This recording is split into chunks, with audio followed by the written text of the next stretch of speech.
Thank you, Mr. Chairman, Excellencies, ladies and gentlemen. Peace and Security Council has submitted an outstanding report. mudane gudoomiye Cyril Ramaphosa madaxda kale marwooyin iyo mudanayaal guddiga nabadda iyo amnigu waxa ay soo gudbiyeen warbixin aad u wanaagsan waxaan rabaa inaan adkeeyo inay Soomaaliya tusaale fiican u tahay in qoryaha la dhigo maxaa yeelay haddii ay xasilooni buuxa hesho waxa ay noqon kartaa xarun dhaqaale oo xooggan oo door muhiim ah ka qaadanaysa horumarka qaaradda marka laga fiiriyo kheyraadkeeda goobta istiraatiijiga ah ee ku taalo iyo dadkeeda hal-abuurka ganacsi leh si kastaba ha ahaatee Soomaaliya waxay muddo la dagaalamaysay argagixisanimada caalamiga ah iyada oo gacmaha ka xiran naqabataynta hubka ee qaramada midoobay ee Soomaaliya waxa ay xadidaysaa awoodii aan ku heli lahayn hubka lagama maarmaanka u ah in laga adkaado argagixisada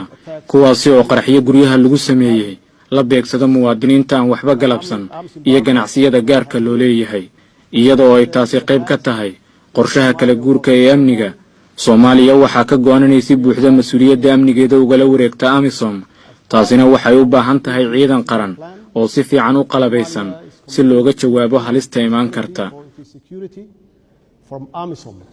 and this will require a better equipped Somali National Army able to respond. qorshaha kala guurku waxa uu u baahan yahay in la dhimo ciidamada AMISOM laakiin waxaan u baahanahay qorshe cad oo lagu dhisayo ciidamada xoogga dalka Soomaaliyeed si ay mas'uuliyadda ugala wareegaan AMISOM waxaan mar waliba abaal uga haynaa ciidamada AMISOM sida ay naftooda inoogu hureen dadaalkaasina ma noqon doono hal bacaad lagu lisay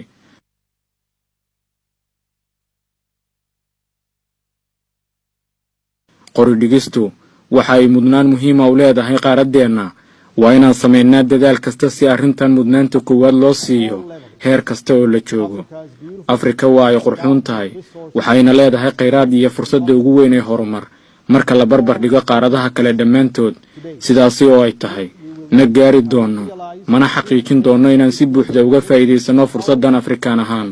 haddii aynaan dhigin qoryaha isla markaana aynu ka shaqeyn abuuridda xaaladaha horseedaya horumarka dadkeena mahadsanidin dhammaantiin I thank you.